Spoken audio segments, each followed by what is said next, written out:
This is Mick Foley. This is Harley Race. This is Shelton Benjamin. This is Mr. Wonderful Paul Orndorff. This is the Monster Abyss. And this is Daniel Bryan. This is JBL, and you're watching the MWF. Be there live.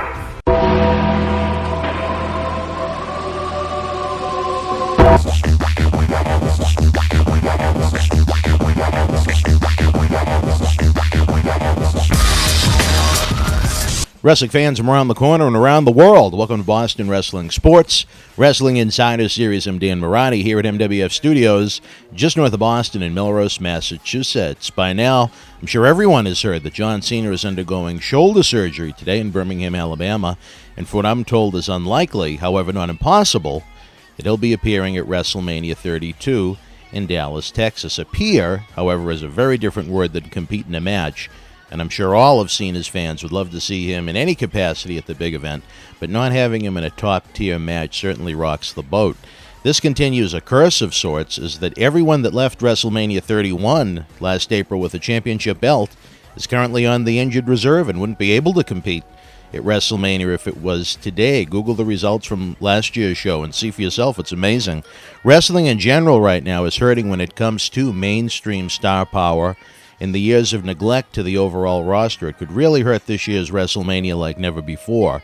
Beyond Cena, top-tier main event match talents like Randy Orton, Seth Rollins, Daniel Bryan, and Cesaro, they're all on the shelf right now. That's a hell of a lot of match quality. I learned yesterday that it's not impossible that Randy Orton could be back in time for WrestleMania, but that's also far from confirmed at this point. WWE isn't going to bow its head and say there's no Christmas this year, but it's imperative that they start to create new superstars right now. It's not just important for WrestleMania, but in the overall grand scheme of things, where Raw's ratings have been in the toilets, as low as they've been since late 1997 in recent weeks, and SmackDown is upgrading to the USA Network beginning tonight at 8 p.m. Whether he goes into WrestleMania as the World Heavyweight Champion or not, Roman Reigns needs to be the centerpiece this year, fans, not part of a large ensemble cast like last year, at least if you look at the advertising for the events. The wheels have already been set in motion with a great storyline that's started with Roman, Triple H, and the McMahons. Could we see the game come back for one more title run, winning the Royal Rumble and defending against Roman Reigns in Dallas? I know I'd like to see that personally. Brock Lesnar returns to Raw this coming Monday, certain to claim that he'll be winning the Rumble January 24th, but where does he fit into the equation at this year's WrestleMania? Fans would love to see a dream match between Lesnar and The Rock, but it hasn't been made clear what The Rock's role will be at WrestleMania. A guest appearance of sorts, as it's been the past 2 years, or something of more substance? That remains to be seen. Lesnar right now is certainly the biggest attraction in professional wrestling.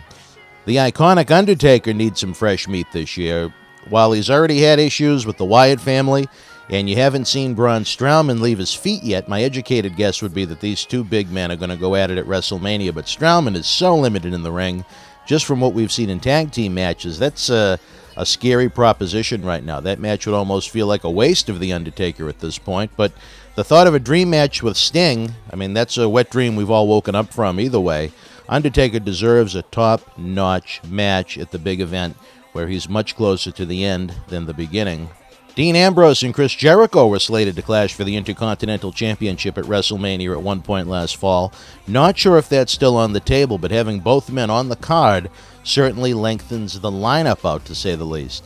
New Day has been one of the most refreshing, fun parts of WWE over the past 4 or 5 months. How about a return match from the fantastic ladder match they had at TLC against Usos and Lucha Dragons? You could even throw in the Dudleys as a retro and go old school with the TLC-type matchup to get all 4 teams onto the show. From there, where do you go? No one cares about the League of Nations. Alberto Del Rio, Rusev, and Barrett generally play before crickets. Even with the monster push in his history in the company, no one's really going out of their way to see or care about Sheamus. Kane and the Big Show have done about everything there is left to do, at least at the top of the card level. It's time to move past that. Isn't it about time that Dolph Ziggler gets a renewed push, where his in-ring work is generally at the main event level and his fan reaction is pretty close to main event level? His merchandise sells. I don't know if he held a gun to someone's head at some point and he's getting residual heat, but, you know, the fans are willing to invest in Dolph Ziggler. They've proven that. WWE is desperate for top heels right now. Why not give him a shot to reach for that brass ring in front of nearly 100,000 fans in Dallas?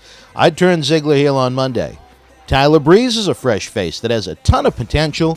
He's improved so much from the first time I saw him at a WWE live event compared to his recent work at NXT and since he's debuted on the main roster this fall. The problem with Breeze already is that he's in the win one match, lose the next one routine week after week after week like so many of his mid-card peers, and he's not over that strong as a result of it. A renewed, focused push certainly benefits Breeze, and that certainly benefits the entire roster. This reinforces my point of growing the roster as it's deathly thin at this point. I'm not saying you have to blow up the NXT roster and bring up some guys that aren't ready or some guys that might have more value remaining in NXT in Orlando, but there are dozens of guys out there right now, free agents so to speak, with Major League Wrestling resumes that are TV ready right now. They don't have to come in as main event players, but as stars to complement the 2016 established WWE superstars.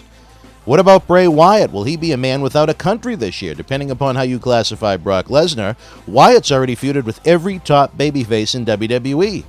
Will they be able to develop something fresh for Bray Wyatt, a main event talent? Ryback continues to be much more over than his push would justify. However, this is a company that needs heels, and if I'm the booker, I think WWE is better off with Ryback as a babyface right now.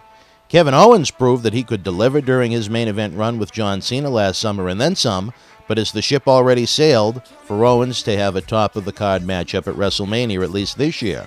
You know the Divas are going to play some sort of role at WrestleMania. Would like to see Charlotte defend the championship with the Nature Boy in her corner against Sasha Banks, or one of the lovely ladies on the roster that can go out there and give you a solid wrestling match instead of just eye candy.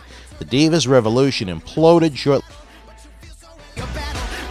Still, very talented women on that roster right now. It's a matter of finding the right story and the right two or more divas. I'd prefer to see a one-on-one match, but that's always been my preference. An idea I've had for the past couple of years now is why not have an NXT championship match at WrestleMania, whether you put it on the pre-show, whether you put it on the main card. Would a Finn Balor Samoa Joe title match rock the boat too much? Or would it put WrestleMania over the top? I think the world of Finn, but my personal feelings aside, that would be a world-class match on what has the potential to be the biggest WrestleMania of all time.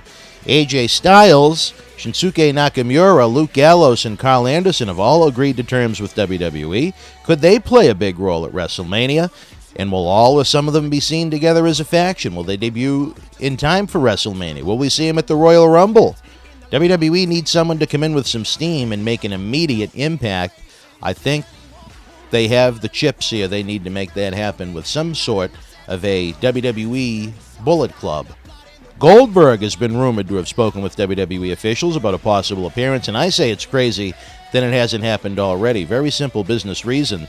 The year Goldberg's DVD was released, which was about 10 years or so after his last appearance on television, that Goldberg DVD outsold every WWE DVD that year besides WrestleMania. I'm sure that hurt some people's egos, but at the end of the day, it's about selling tickets, network subscriptions, and merchandise. If the fans are willing to invest themselves in Bill Goldberg, it's time to give them Bill Goldberg before he reaches a point where he simply can't come back into the ring. And then you have Stone Cold Steve Austin, folks. I know every year it's bandied about, we want Stone Cold, will Austin wrestle? Austin says he thinks he could have a few more matches or even a couple of years left in him. He's feeling so good right now. If I'm WWE, baby, I pony up the money. Stone Cold Steve Austin is the biggest superstar in the history of this industry. I would be blown away if anyone even comes close to doing the numbers that Steve Austin was able to do week to week and month for month during the hottest, biggest money-making period in the history of the sport. It is that simple. Rock didn't do it. Hogan didn't do it. Fans would clamor to see Austin one more time in his home state of Texas. I know it's very, very unlikely to happen, but you got to think, do you want 100,000 fans in Jerry World or not? Austin could help make that happen. I sat down and put together my WrestleMania lineup as if it's the final lineup that had to be booked today. I'd love to see your thoughts, and maybe we'll compare notes next week, as the road to WrestleMania has certainly hit some icy patches. Good news is there's plenty of time until we reach Dallas, and I expect Royal Rumble January 24th in Orlando to be must-see.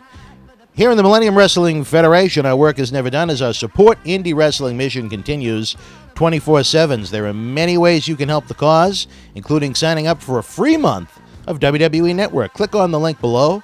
Enjoy upcoming pay-per-views, including the Royal Rumble, exclusive programs, and thousands of hours and on-demand content. At $9.99 per month, it's an outstanding value. Do your shopping with both Amazon.com and WWEshop.com right here, folks. If you use the links below, we get a small kickback of any purchase you make on either website, and the best part is it does not increase your purchase one penny. It helps us bring you the most free content in professional wrestling while you shop for the products and memorabilia you want. Don't forget to get social with us. Visit the BostonWrestling.com super site for the latest live event news and deals in the MWF store. You can like us at Facebook.com/MWF Action. Follow us on Twitter at MWF2001 and subscribe to our YouTube channel at YouTube.com/BostonWrestling.com with over 900 videos absolutely free. The links are below. There you have it, folks. The injury bug continues to plague WWE. We want some feedback from you. Until we speak again, you and yours, be well.